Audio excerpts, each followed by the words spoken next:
The only time she smiled today was when she talked about the work Castile did here at J.J. Hill. That object that was thrown, it was a firework that was tossed from the crowd at one of the officers. This interstate has been shut down in both directions for about 2 hours. Several times I heard officers asking the organizers, "Where are you going?"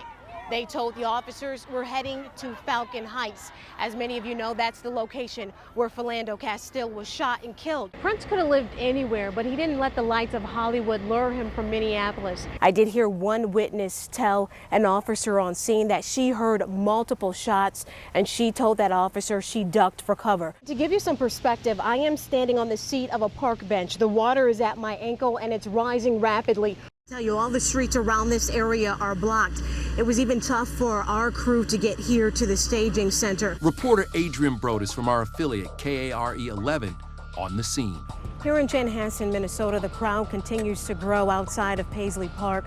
Just over my shoulder, there are dozens of bouquets that well-wishers have left behind. Donald Trump has had a tough week, from issues with his campaign manager to those statements he made about abortion. I am sitting on the branch of a tree that snapped at its trunk. That tour, or this concert for tonight, has been delayed. That's because a lightning strike was spotted within 6 miles of the stadium. For December.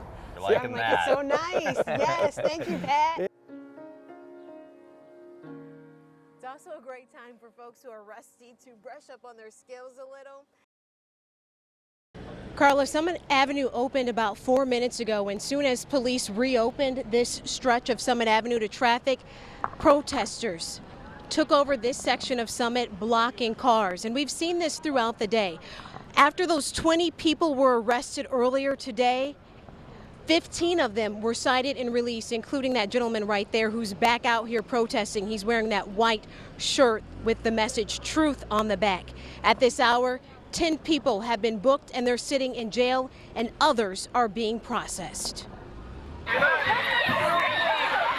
After 20 days, St. Paul police arrested people occupying outside the governor's mansion. This is unlawful. One woman dragged by her feet. Christian Luger was among those 20 arrested for unlawful assembly. Not until the cops come and try to impede on that love where it goes wrong. All the crime that's going on in our cities right now, all the people selling drugs, being raped, being murdered, you have all of these officers down here for these 30 people? That's ridiculous. It's unacceptable. Unacceptable. I could not argue with you on that point. I'm after a specific objective at this moment. Is that something that we can try and accomplish together or independently? That's what we're looking for, is to have people up on the sidewalk so that people can drive by and see this.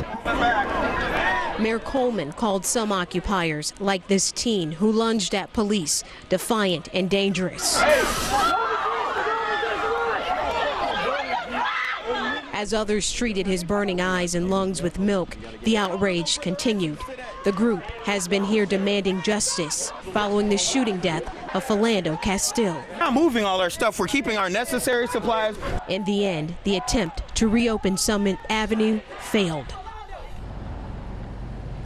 Meanwhile, after those arrests, the city installed this sign which highlights the city ordinance saying obstructions are not allowed on the street, sidewalk, right away without a permit, including tents, tarps, and furniture.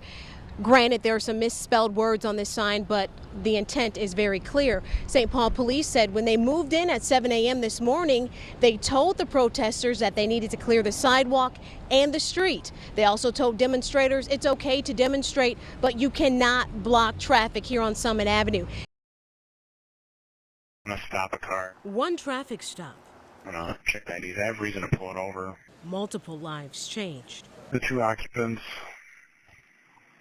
just look like people that were involved in a robbery. One occupant, Philando Castile. The other, Diamond Reynolds. Did you hear the officers allege you fit the description of a robbery suspect? Please allow her. I did hear that, but we didn't fit any of those descriptions. This is the description on the audio clip. The driver looks more like one of our suspects just because of the wide set nose. Philando's uncle, Charles Castile, calls it racial profiling. Just thought it was kind of insane to pull somebody over saying that they matched the robbery suspect by having flared nostrils. It's kind of hard to see flared nostrils from a car. But I just think that that's not a good enough excuse to pull anybody over and then end up dead behind that. A minute and a half after the call to dispatch. Shots fired. Larpenter and Fry. Copy, you just heard it? You just heard the shots fired? Shots fired. First of all, what we got to do is get my nephew buried and laid to rest in a good and honorable way. And after that, that's when the fight begins. Then we're going to start working to get serious justice. Good evening to you, Julie, and to those of you watching and listening at KARE 11 News. We begin our day with a morning editorial meeting, and in our meeting this morning we challenged ourselves to have some difficult conversations. And then I remember this mural just a few blocks from the 4th Precinct, the handshake with the words peace and harmony, and we thought this would be a good place for this conversation to begin. The 4th Precinct has been a temporary home for many races. Oh, I became racist, if you will, against half of me, a third of me actually, because I'm triracial. I'm black, white, and I'm Native American. Divided by separate truths. Having black friends, like my parents didn't understand. Let's pause for a moment. As a journalist, I cover every story with the same approach. But part of the pain is when I see how far apart people are because of their implicit bias. I know I stand on the shoulders of many as a journalist, but another piece of that pain is knowing I can't solve the problem of this hurting community behind me. Indeed, I have my own implicit bias, but I'm open to other perspectives. But the reality is you cannot ignore your own lens, the experiences that shaped you. And this is where I grew up, in suburban Plymouth, a great community, but not an extremely diverse one when I was growing up. And Adrienne, I was sharing that with you earlier, that I realized I had not stepped foot in North Minneapolis until I was a journalist covering those racial inequities. I was shielded from all that, and it was a really hard realization. You know, that's not only your truth, but the truth for some others who watch and listen to our broadcast. It's our privilege as journalists to be able to enter these communities and share stories across the board. But the question now is, how do we help others understand? The solutions to all of the problems and all of the ills that affect American society. You know where they are?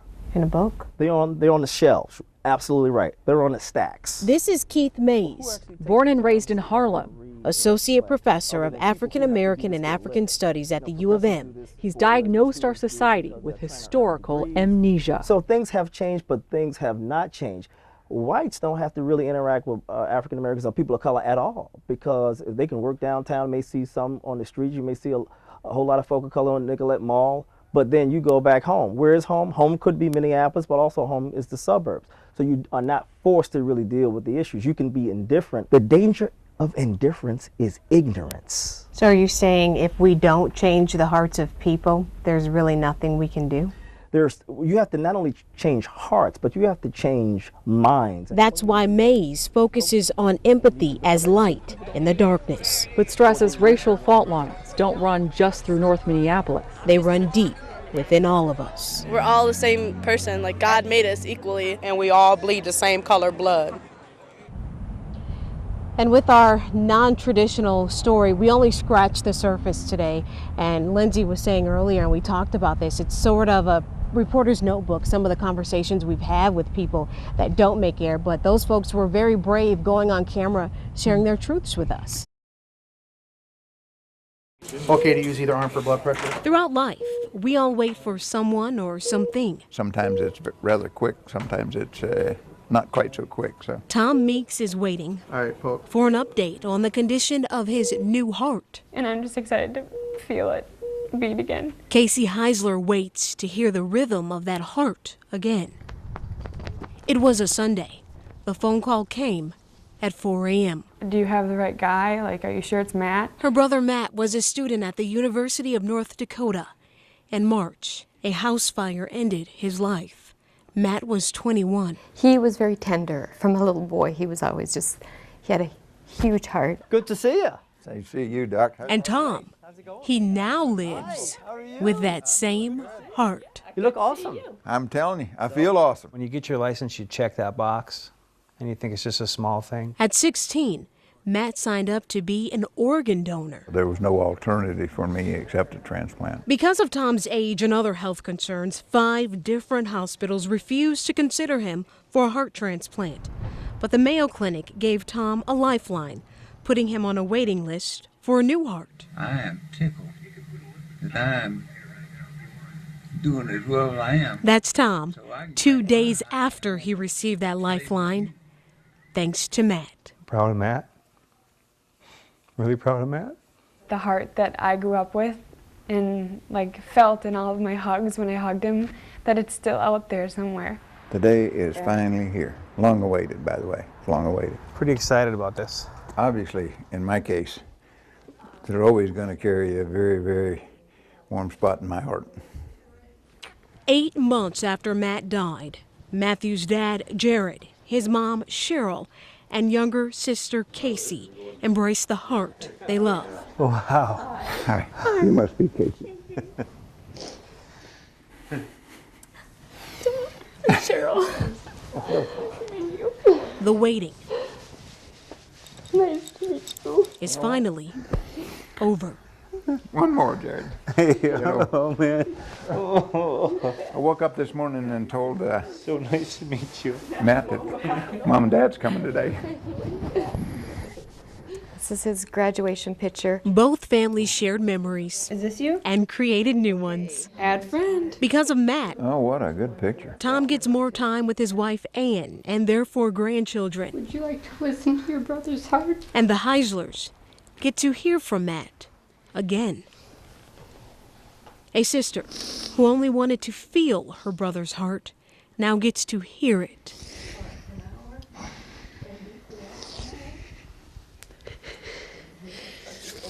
We're all gonna listen. Do I do it this way? Matt didn't just donate his heart.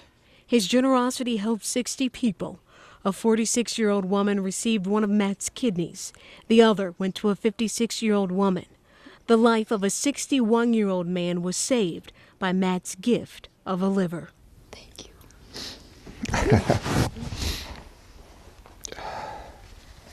Thank you. Oh, believe me, it's my pleasure. Last one, Tom. All right. Comfort found in a moment, well worth the wait. It's awesome.